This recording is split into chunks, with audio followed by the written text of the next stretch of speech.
বিচে অবস্থানরত সম্মানিত পর্যটকদের দৃষ্টি আকর্ষণ করা বলা যাচ্ছে 4 থেকে 5 বছরের একটি বাচ্চা পাওয়া গিয়েছে। বাচ্চাটির কোনো গার্ডিয়ান যদি শুনে থাকে দয়া করে লাইফ গার্ড টাওয়ারে এসে যোগাযোগ করুন।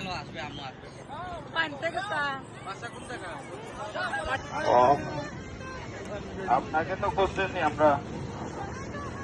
বাচ্চা কি আপনার? আপনার